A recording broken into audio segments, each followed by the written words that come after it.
यमुना तीरावनचारी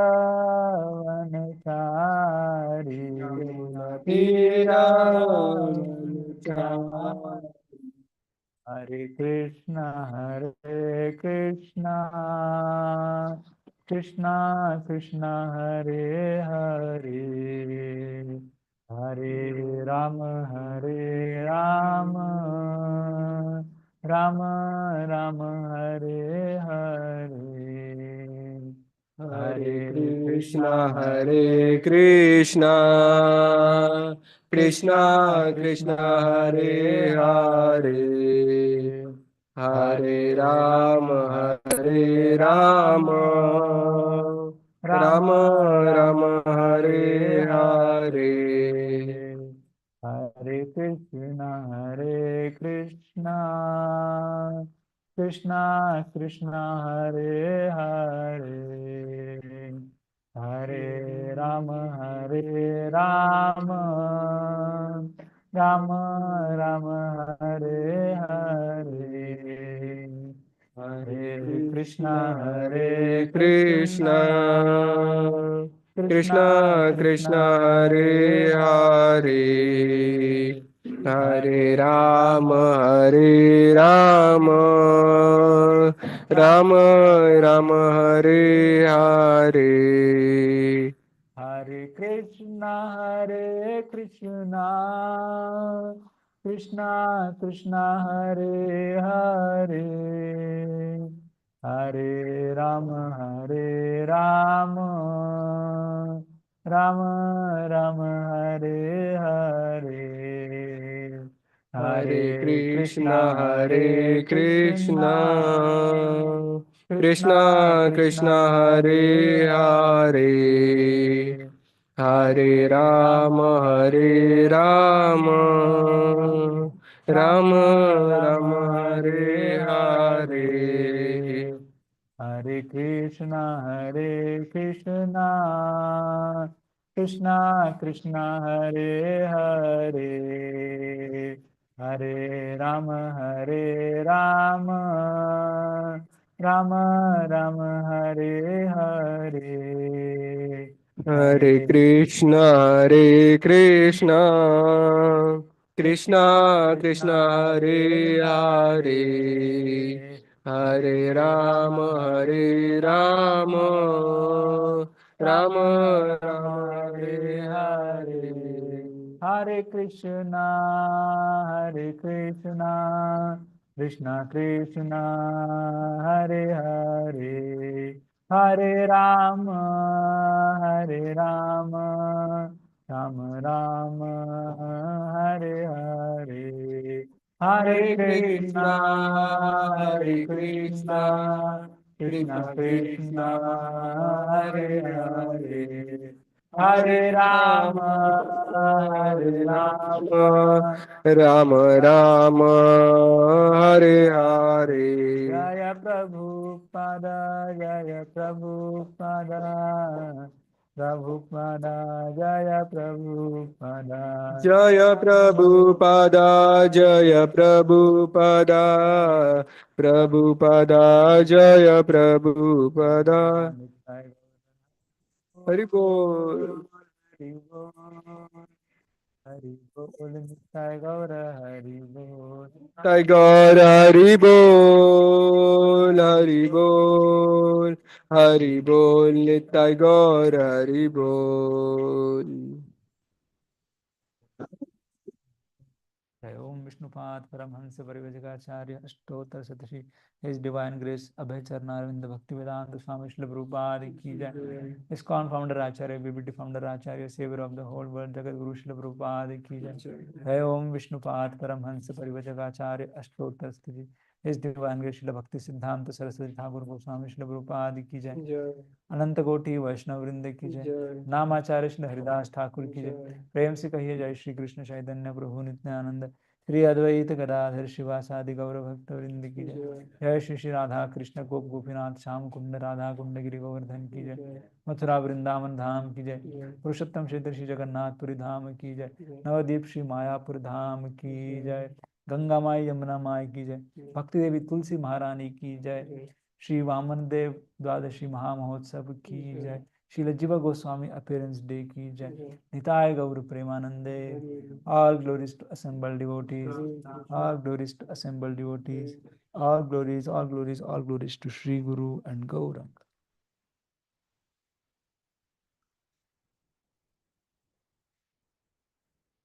ओम नमो भगवते वासुदेवाय, ओम नमो भगवते वासुदेवाय, ओम नमो भगवते वासुदेवाय, ओम नमो भगवते वासुदेवाय, ओम नमो भगवते वासुदेवाय. ओम नमो भगवते वासुदेवाय. Together. नारायणं नमस्कृत्य नरं चैव नरोत्तमं देवीं सरस्वतीं व्यासं ततो जयम् उदीरयेत्. नष्टप्रायेषु अभद्रेषु नित्यं भागवत सेवया भगवती उत्तमश्लोके भक्तिर्भवति नैष्टिकी. कृष्णाय वासुदेवाय देवकी नंदनाय च नंदगोपकुमाराय गोविंदाय नमो नमः. हरे कृष्णा डिवोटीज. तो आप सबका स्वागत है आज के प्रातःकालीन श्रीमद् भागवतम कक्षा में. हम आज थोड़ा चर्चा करने का प्रयास करेंगे श्रीमद् भागवतम के प्रथम स्कंद के 7वें अध्याय के 39वें श्लोक में. ठीक है, मैं एक बार उसका उच्चारण करता हूँ, फिर बाद में डिवोटीज कैन डिसाइड. तदसो वध्यताम पाप. ओके, तदसो वध्यताम पाप, तदसो वध्यताम पाप. You can recite. तदसो वध्यताम पाप आततायात्मबन्धुः आततायात बन्धुः भर्तुश्च विप्रियं वीर भर्तुश्च विप्रियं वीर कृतवान् कुलपांसन कृतवान् कुलपांसन तदसो वध्यतां पाप तदसो वध्यताम् आततायात्मबन्धुः आततायात बन्धुः भर्तुश्च विप्रियं वीर भर्तुश्च विप्रियं वीर कृतवान् कुलपांसनः कृतवान् कुलपांसन तदसो वध्यतां पाप तदसो वध्यताम् पाप आततायात्मबन्धुः आततायात बन्धुः भर्तुश्च विप्रियं वीर भर्तुश्च विप्रियं वीर कृतवान् कुलपांसनः. कृतवान् कुलपांसनः. Now devotees can recite. तदसौ वध्यतां पाप तदसो वध्यतां पाप आततायात्मबन्धुः आततायात्मबन्धुः भर्तुश्च विप्रियं वीर भर्तुश्च विप्रियं वीर कृतवान् कुलपांसनः. कृतवान् कुलपांसनः. Somebody else? Ardham room 1739.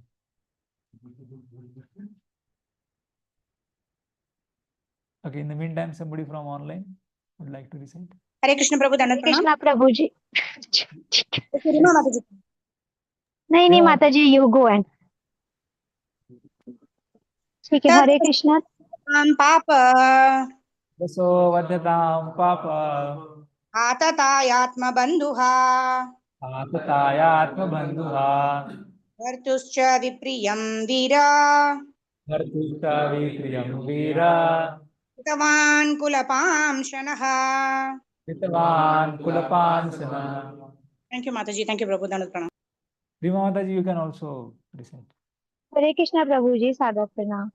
तदसो वदतां पापा तदसो वध्यतां पाप आततायि आत्मबन्धुः आततायि आत्मबन्धुः भर्तुश्च विप्रियं वीर भर्तुश्च विप्रियं वीर कृतवान् कुलपांसना.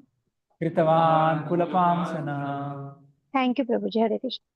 Synonyms: tat, therefore, asau, this man, vadhatam, will be killed, papah, the sinner, Atatai, assaulter. Atma, own. Bandhuha, killer of sons. Bhartu, of the master. Cha, also. Vipriyam, having not satisfied. Veera, warrior. Kritavan, one who has done it. Kulapamshanaha, the burnt remnants of the family. Translation and purport by His Divine Grace, Srila A.C. Bhaktivedanta Swami Srila Prabhupada. Srila Prabhupada ki. Translation: this man is an assassin and murderer of your own family members. Not only that, but he has also dissatisfied his master. He is but the burnt remnants of his family. Kill him immediately. Purport: the son of Dronacharya is condemned here as burnt remnants of his family. The good name of Dronacharya was very much respected, although he joined the enemy camp. The Pandavas held him always in respect, and Arjuna saluted him before beginning the fight. There was nothing wrong in that way, but the son of Dronacharya degraded himself by committing acts which are never done by Dvijas or the twice-born higher castes. Ashwathama, the son of Dronacharya, committed murder by killing the 5 sleeping sons of Draupadi, by which he dissatisfied his master Duryodhan, who never approved of the heinous act of killing the 5 sleeping sons of the Pandavas. This means that Ashwathama became an assaulter of Arjuna's own family members, and thus he was liable to be punished by him. In the Shastras, he who attacks without notice or kills from behind or sets fire to another's house or kidnaps one's wife is condemned to death. Krishna reminded Arjuna of these facts so that he might take notice of them and do the needful. Om Ajnanatimirandasya Jnananjana Shalakaya Chakshurum Militam Yena Tasmai Shri Gurave Namaha. Nama Om Vishnupadaya Krishna Presthaya Bhutale Srimate Bhaktivedanta Swaminiti Namine. Namaste Saraswate Deve Gauravani Pracharine Nirvishesha Shunyavadi Paschatya Deshatarine. जय श्री कृष्ण चैतन्य प्रभु नित्यानंद श्री अद्वैत गदाधर श्रीवासादि गौर भक्तवृंद हरे Krishna Krishna Krishna Hare Hare Hare Ram Ram Ram Hare Hare. So today we are discussing on Srimad Bhagavatam, first canto, 7th chapter, verse 39. So before going to this verse, we'll also quickly see what was the verse 1738, because the 1738 shloka did not had any purport. So we are discussing on verse 39. So the 38th verse goes like this: Pratishrutam cha bhavata Panchale Shunvato Mama Aharishe Shirastasya Yaste Manihi Putraha. Translation goes like this: furthermore, I have personally heard you promise Draupadi that you would bring forth the head of the killer of her sons.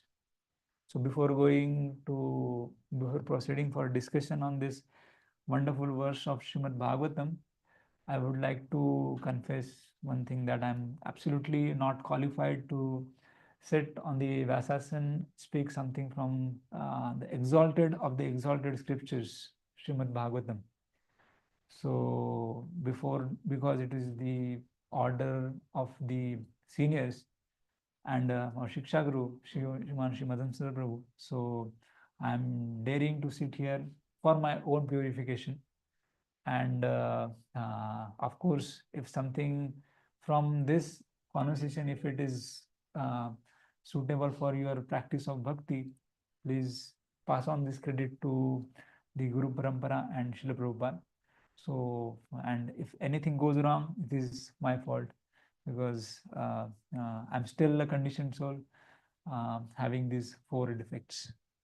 So with this thing in the mind, let us try to discuss something from this wonderful shloka of Bhagavatam. So I'll just give a little brief context what is going on here. So this particular episode is from Srimad Mahabharat, wherein the war of the Mahabharat is almost over. Initial 10 days, our Bhishma Pitama, he was commander-in-chief from the Kaurava side. And on the 10th day, he basically collapsed and he laid himself on the Ban Shriya, the bed of arrows. And then, of course, then the obvious question was, who was the next commander-in-chief? Then the next commander-in-chief was Dronacharya. Almost for 2-3 days, he was commander-in-chief. The moment he got the false news that Ashwathama Hata, and Ashwathama has been killed, and it was reconfirmed from the side of even the Dharmaraj Yudhishthir. So then immediately, because the Guru Dronacharya, he had so much affection for his son. So he said, he realized that there is no point in continuing the war. Immediately he sat in the meditation posture, and because Drishtadhyumna was the person who was born to kill the Dronacharya, so immediately he took a sword and killed the Dronacharya. Then after Dronacharya, then Karna became the commander-in-chief. Because the Karna's ego was hurt when there was a discussion on the first day who will become the commander-in-chief. So he had a big ego tussle with Bhishma Pitama, and that's why he did not enter in the war field itself. So this happens when everybody is having their own selfish interest.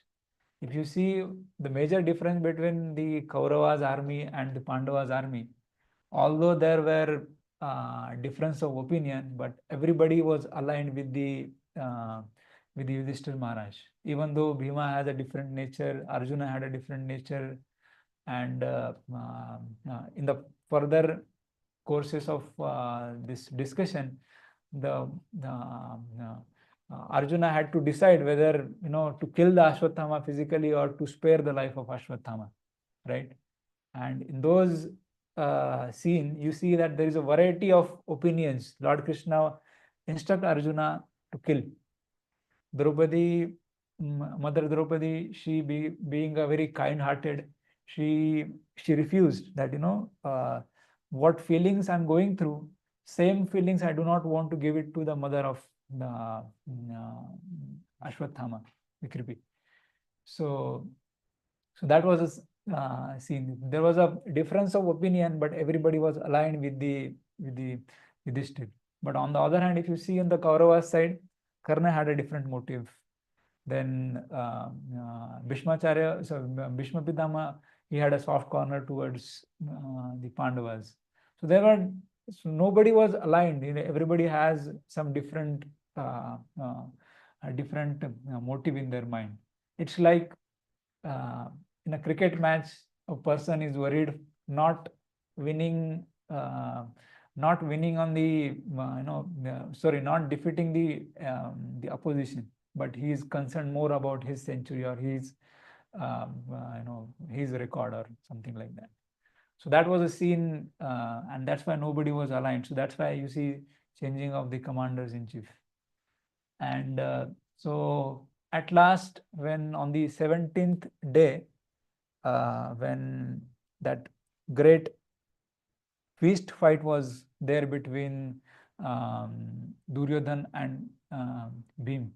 So then in that club fight, the Bhim got not Bhim, but the Duryodhan got severely bitten by Bhimji, even though he had a boon, but still he was defeated.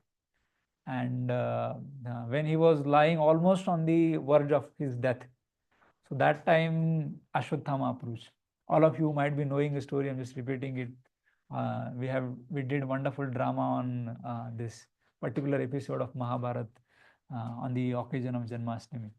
So then Ashwatthama comes, and he wanted to prove himself, because just like I was mentioning, everybody has a different motives. So now here the Ashwatthama comes with a different motive, to prove himself that he was the better commander-in-chief. And then when Duryodhan, when he appointed the commander-in-chief to Dronacharya, to the Bhishma Pitama, so he wanted to say that all your choices were wrong. And then Ashwatthama pitches in and he says that, let me become the commander-in-chief. Of course, there was nobody, no subordinate to command there, because almost on the 17th day of the Mahabharata, everybody died. So then Ashwatthama comes with a proposal of a commander-in-chief, and only subordinate to rule, or only subordinate to command, was the Kripacharya, right? So in this particular scene, then Duryodhan says, all right, okay, then you become the commander-in-chief. And he gives the whole power of commander-in-chief to that. And then he does something abominable here. What he plans is basically, he sees the, how the owl in the night, how he basically feed himself on the eggs of the crows. So by taking inspiration from that, he goes and kills he enters basically in the camp of the Pandavas. Now, because almost the Pandavas won the war, and of course, after winning the war, they wanted to celebrate in a grand style. So that was a custom there, that they would celebrate their victory in the camp of their enemies. So that in that particular night, Pandavas, along with Lord Krishna and Draupadi, they were in the side of the Kauravas. They were celebrating the success, or celebrating the victory. So when he entered the camp of, when Ashwatthama entered the camp of Pandavas, he first of all sets fire to all the camps which were there, the soldier camps. And then after putting the fire in the soldier camps, he goes in the camp of Drishtadumna, because Drishtadumna is the person who killed his father, right? So now here you see how he was, how Ashwatthama was basically overpowered by the evil powers. He first wakes the Drishtadumna, and after waking up Drishtadumna, he immediately chops off his head without any, of course, Drishtadumna did not have any weapon on his hand. So at least, but in this particular chopping or killing, at least he thought of waking up the Drishtadumna. But the moment he kills the Drishtadumna, immediately he goes into the camps of the Pandavas.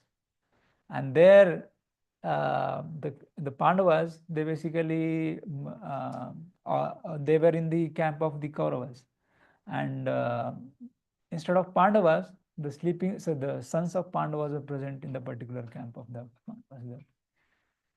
So then, thinking that, these must be the Pandavas, he sees that there are some 5 men, they are sleeping there. And immediately when he sees that, the 5 people, they must be Pandavas. Now here, Ashwatthama didn't even bothered about, to wake them up. So I was hearing the class given by His Holiness Bhakti Vaishnava Ashra Swami Maharaj.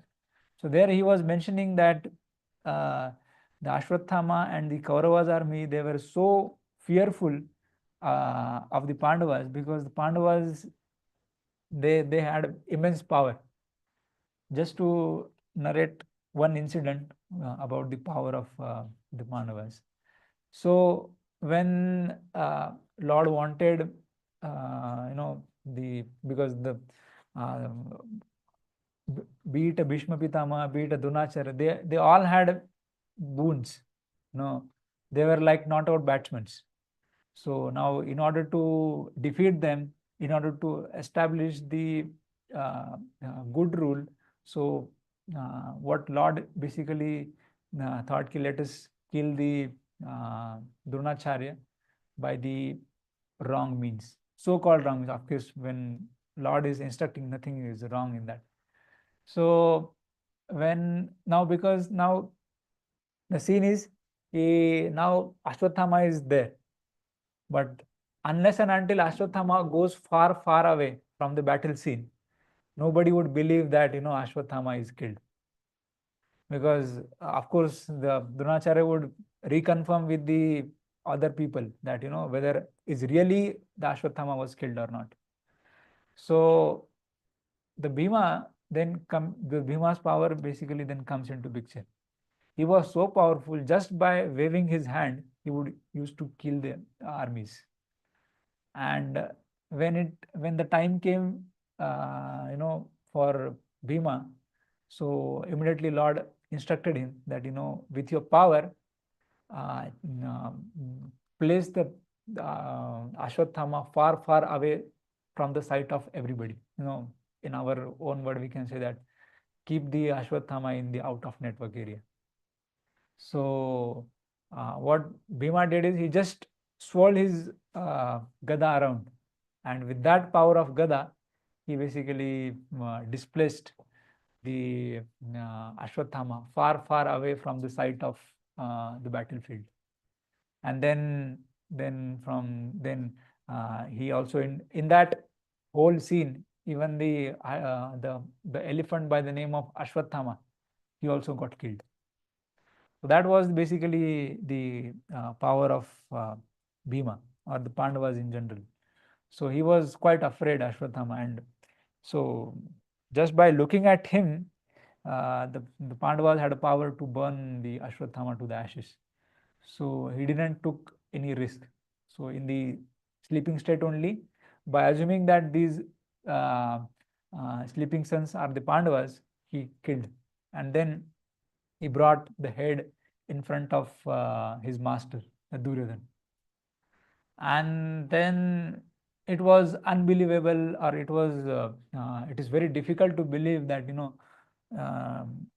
even what the whole army of the Kauravas couldn't do, that act basically is did by the Ashwathama. Nobody was ready to believe. Even the Kripacharya also was not ready to believe. Now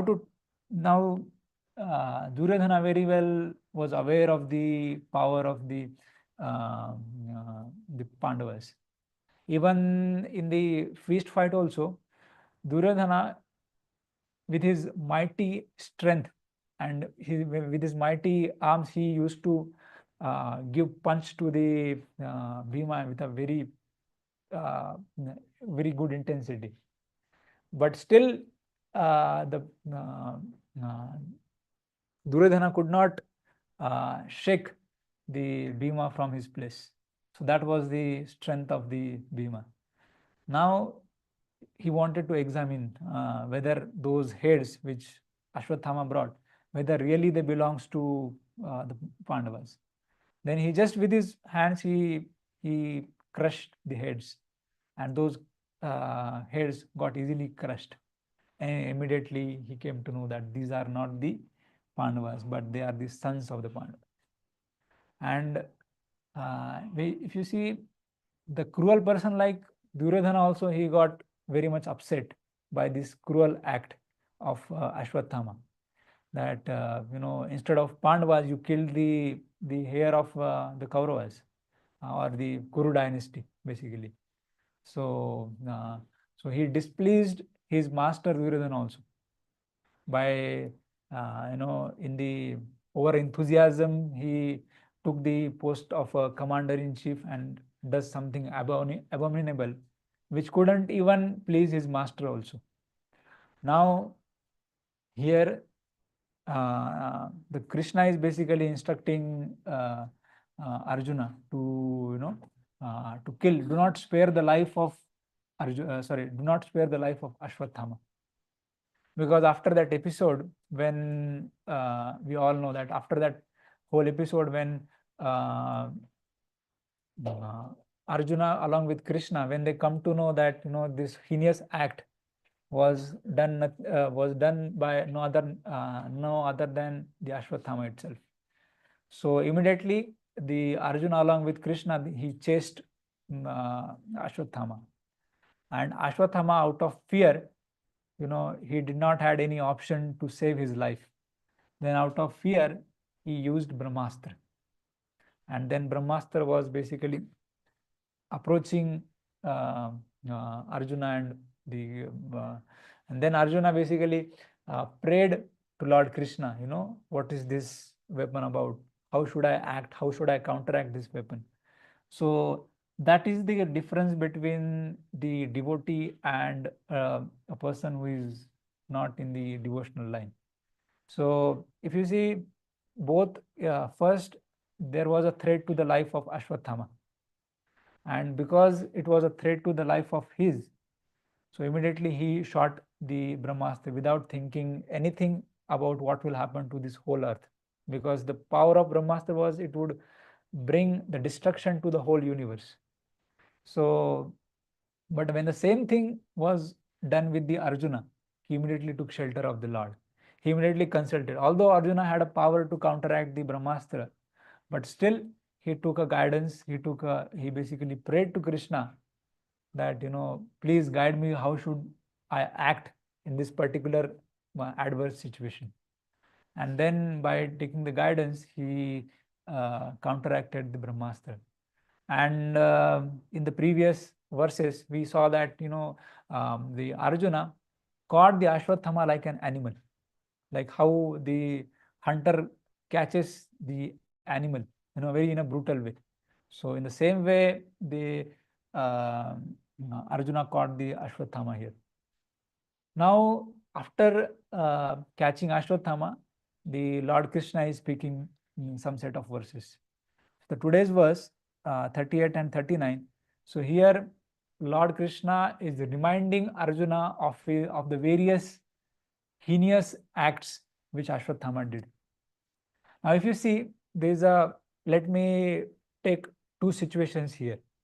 One situation right at the beginning of the battlefield of Kurukshetra, wherein Lord Krishna is addressing Arjuna of his confusion, and he is promoting Arjuna to fight the war not on the ground of the heinous acts which Kauravas or Kauravas in general, or Dhritarashtra and Duryodhana in specific, they have done a lot of heinous acts. So Lord is not basically provoking Arjuna at the beginning of the battlefield when he was speaking of Bhagavad Gita. He was not provoking Arjuna in terms of hatred towards the Kauravas, right? But here, if you see the contract, completely 180-degree opposite situation, wherein Lord is provoking Arjuna. He is reminding Arjuna of whatever heinous acts the Ashwathama had did. First of all, Ashwathama killed the 5 sleeping sons of Draupadi, or Pandavas in general. Then the second thing was he tried to kill the only heir of the Kauravas, that is Parikshit Maharaj, right? Not only that, he puts the whole camp on the fire. So in one sense, he was qualified to call as Atatai. We have in the text itself, in the purport itself, Prabhupada is defining who are Atatais. One who sets the fire to the enemy camp, and who basically kidnaps one's wife, one who attacks without giving any notice. So all these people are, all these acts are getting categorized in the Atatai. So Lord Krishna is reminding of all these acts to Arjuna here.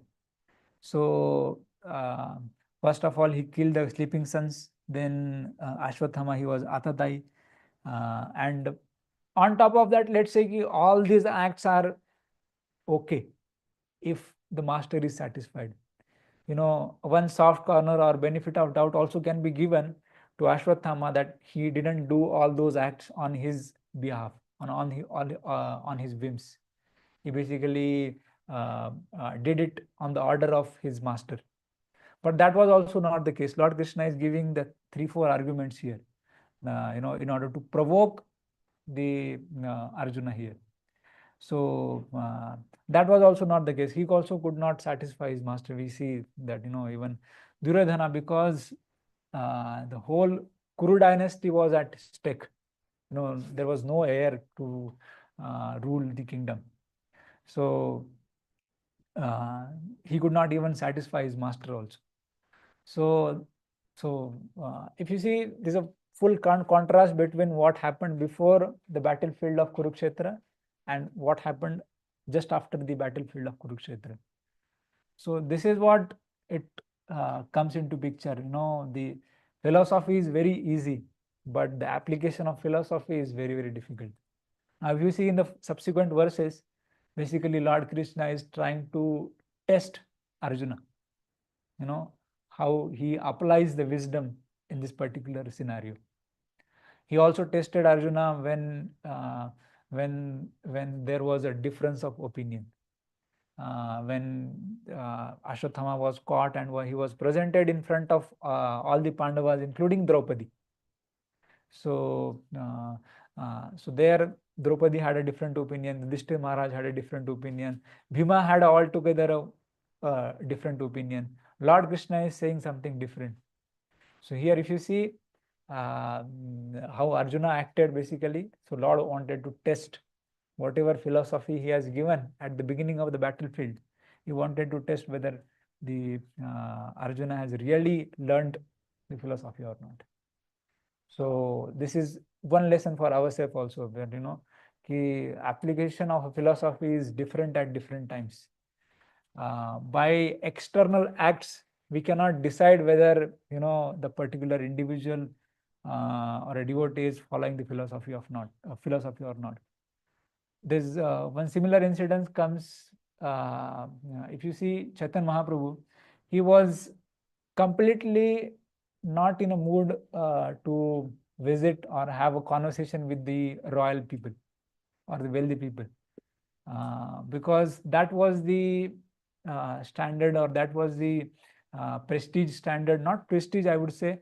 That was a respect, because Chaitanya Mahaprabhu was in the sannyas order, and to maintain the sannyas order was itself is a prestige.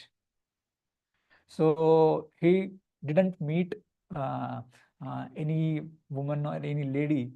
Also, he also refused to meet even the king like Prataprudra.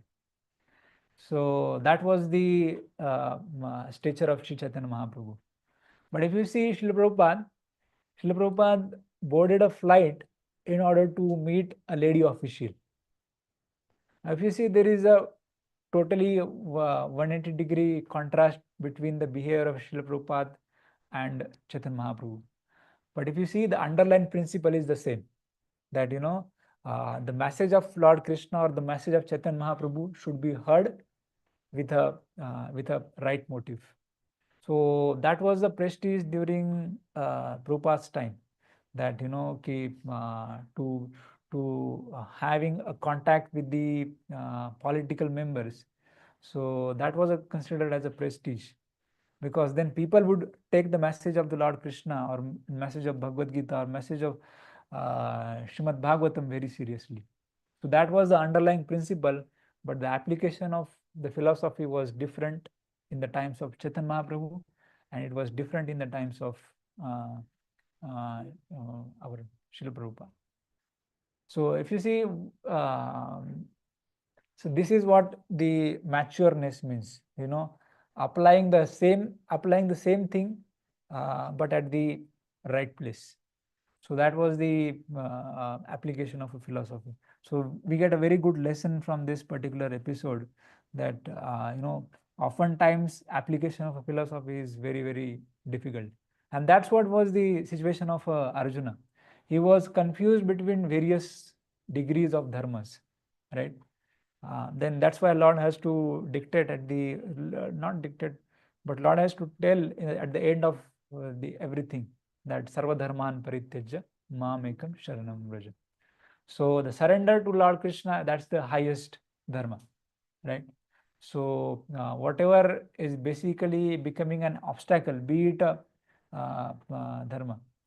So and even if you see the Yudhishthira Maharaj, he also could not speak a lie, even though the Lord personally instructed him.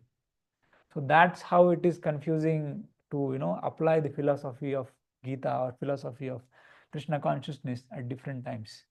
Even the Dharmaraj, who was the personification of a religion, he could also fail at one time. Of course, we should not discuss the faults, but he was Dharmaraj Yudhishthira. But for the application purpose, we can take a lesson that it is difficult to apply the philosophy, and it needs maturity. So we cannot judge any particular sannyasi why he is doing that. Sometimes we see few things which are happening here and there.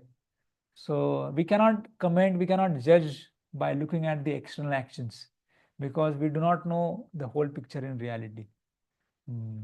So basically this is one lesson for us. We should not comment unnecessarily, or should not discuss in public about anything which is which you feel that it is not as per the standards. So that is one lesson that we can derive from this particular episode. Srila Prabhupada in his Prabhupada also gave the class on these 2 verses. He says that Lord Krishna is basically encouraging Arjuna to kill Ashwatthama on the 2 grounds, just like we had discussed this thing.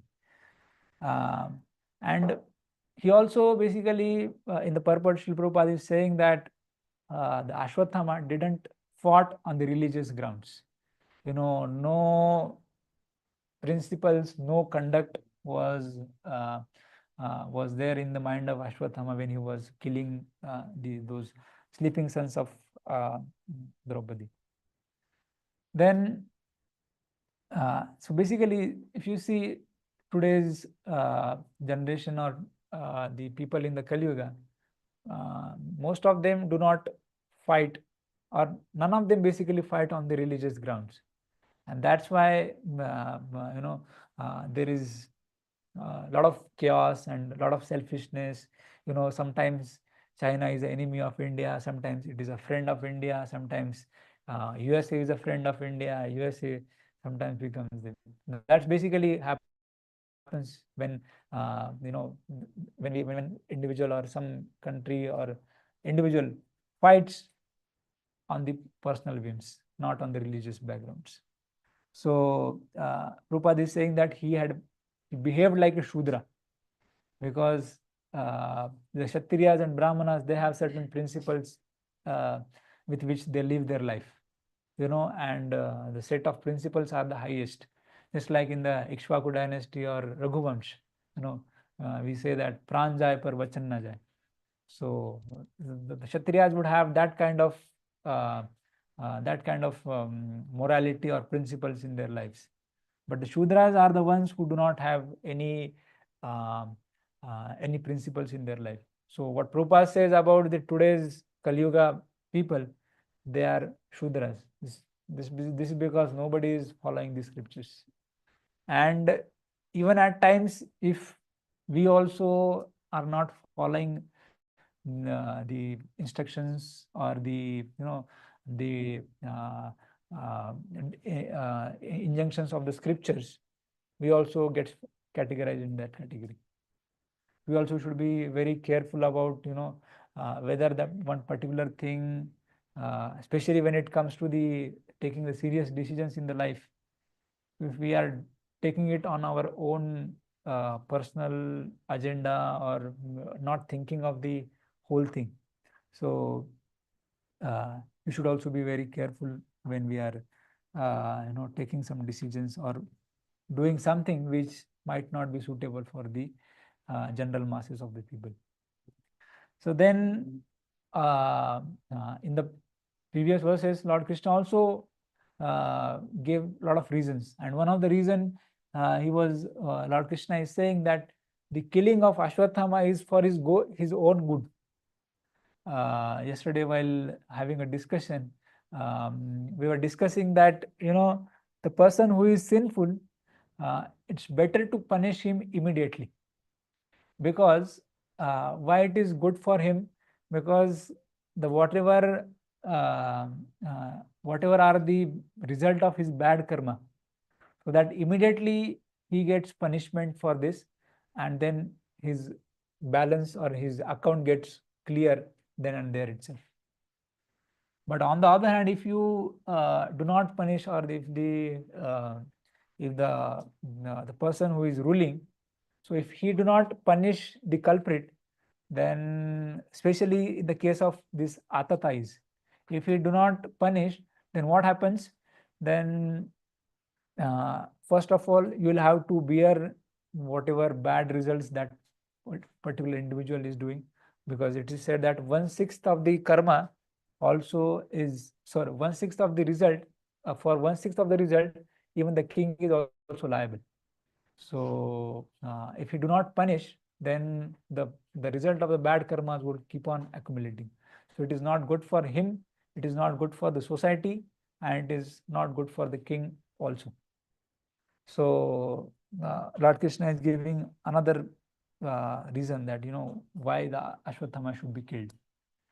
So if you see, this is called as, basically in our Prabhupada says that this is called as prayashchit, right? So the prayashchitta is there in our in so many religions. Even Christianity also, the concept of prayashchitta is mentioned. In Christianity, they every Sunday they go to church, and they admit the sins which they have committed during the weekdays. Okay, so they say, my Jesus, I have committed these sins, please forgive me. But what happens that after committing sins and after confessing those sins in front of Jesus, again on Monday they commit the same sins again and again. So this is called as elephant's bath in our scriptures. So elephants, what he does is, after taking the bath, he again keeps, or he showers the mud, or mud on his body again. So this is not useful. So that's why in the Christianity also, Prabhupada was saying, they have also started one movement called as Moral Rearmament Movement, MRA. So Prabhupada was saying that that's why we have also started our Sankirtan movement. That this Sankirtan movement is basically meant to liberate, not only liberate, but gives the highest thing to the people of the Kali Yuga, that is Krishna Prem.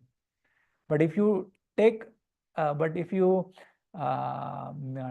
Harinam as a matter of just a ritual, or just to counteract the sins that you have committed, then that becomes the greater offense. Even while before chanting, we also recite the 10 offenses, and one of the offenses is basically to take this chanting as a means to counteract the sinful activities, right? The moment we do that, then that particular thing becomes even more grave. Then your sin becomes the aparadh, and then then you lose the mercy of Harinam Prabhu. So Prabhupada was saying that we should not take to these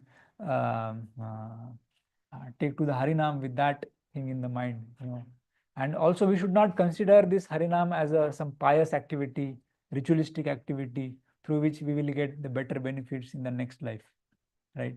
That is also one of the offense. The Prabhupada says that people generally they approach Harinam as if they are in a mood how they approach to Guru. In the same mood, basically they try to approach the Harinam also. And what was the mood? What is the mood basically the people approach in general to Guru? Basically, they say that oh Swamiji, my stomach is aching. I'm not feeling well today. Please bless me so that I can become well and healthy. So those type of blessings people ask Guru, and they accept the Guru on the matter of just a fashion. My neighbor is also accepting a Guru. My my relatives are also accepting Guru. So let me accept also Guru.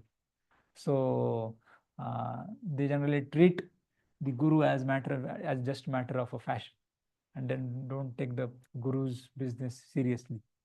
So Prabhupada was saying that we should also not do the prayashchitta in the same prayashchitta in the same manner. We should not approach Harinam in this manner. Jigyasu Shreya Uttama. For the higher purpose, we should perform Jigyasa in front of Guru. So there were Shreya and Prayas. These are two things. Prayas is like immediate benefit, material benefit we can say. And Shreyas is basically the higher benefit. So Prabhupada wants through this series of lectures that you should take the Harinam in a proper mood so that you get the maximum benefit of Harinam. And the maximum benefit of Harinam is basically the love of Godhead. So I'll just quickly summarize. Today is the auspicious occasion of Sri Vamana Dwadashi, as well as Srila Jiva Goswami also.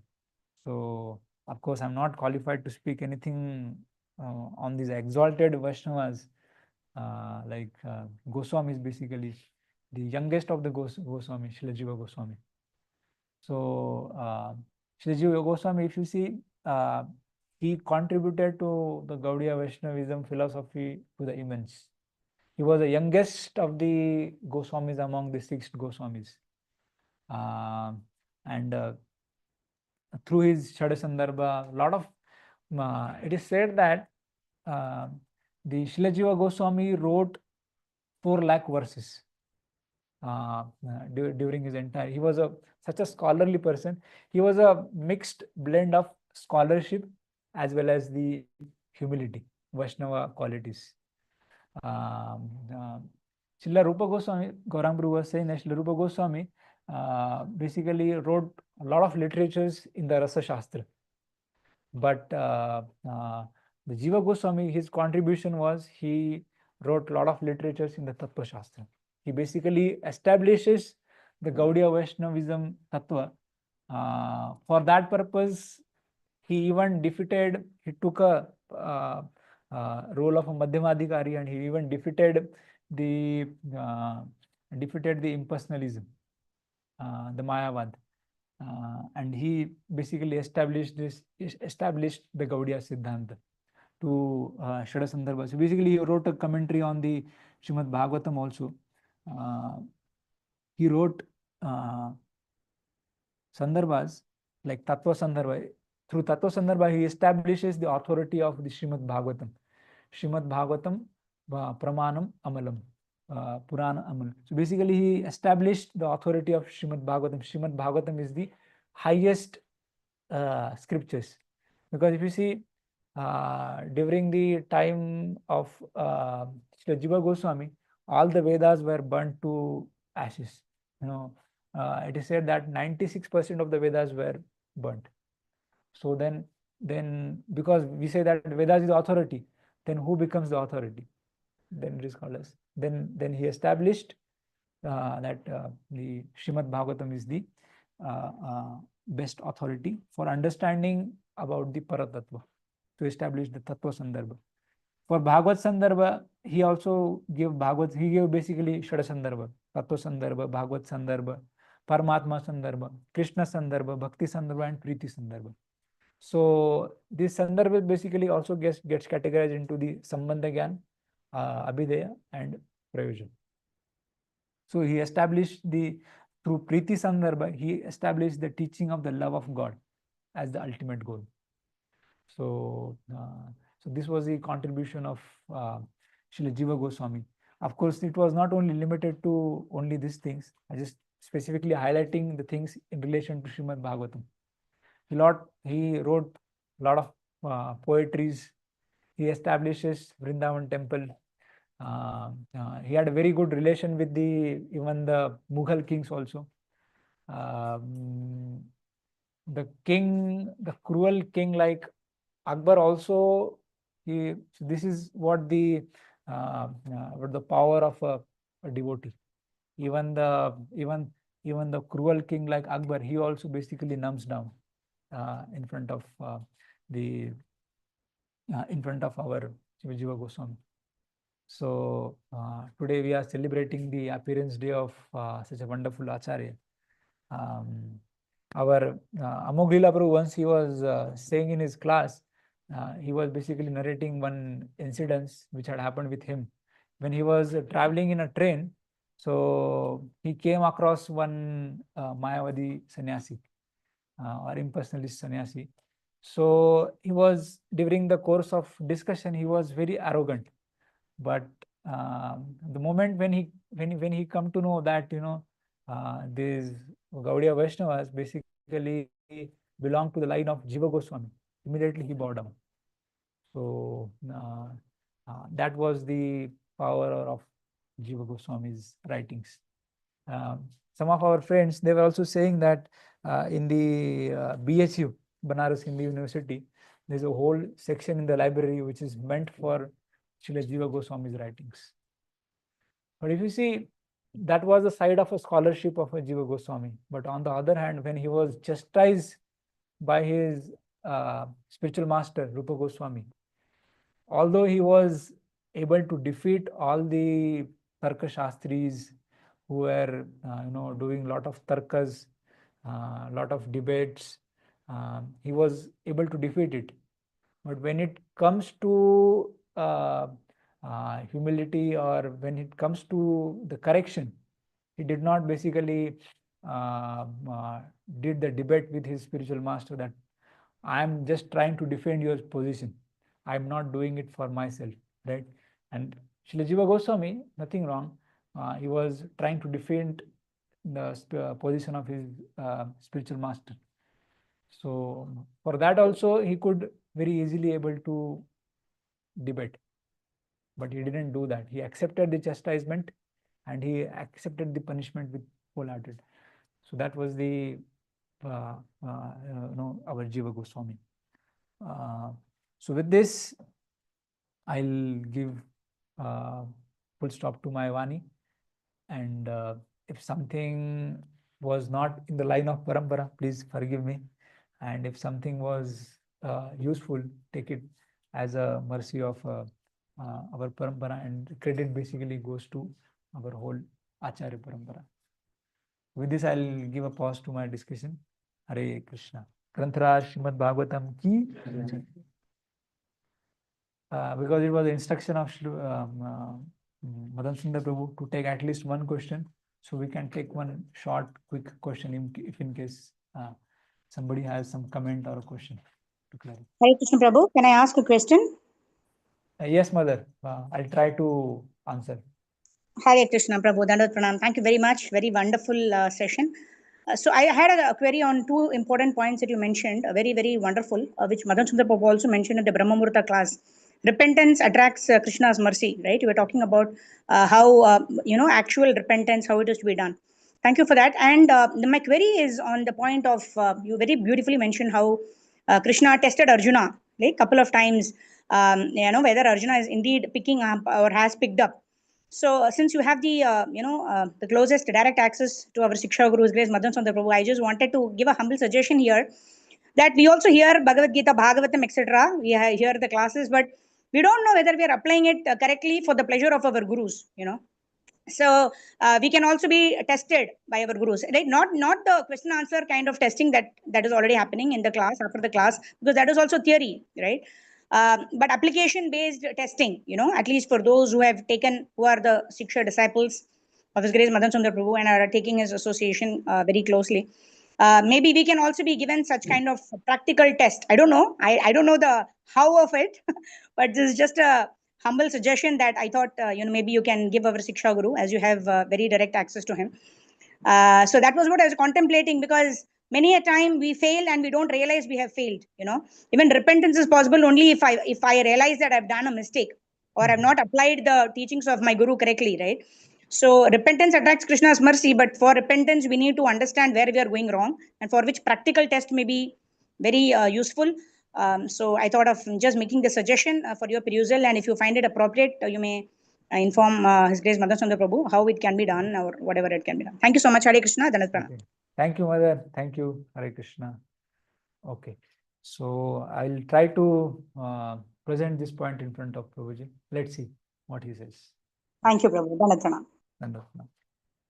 Shrimad ग्रंथराज Bhagavatam की जय, जगद्गुरु श्रील प्रभुपाद की जय।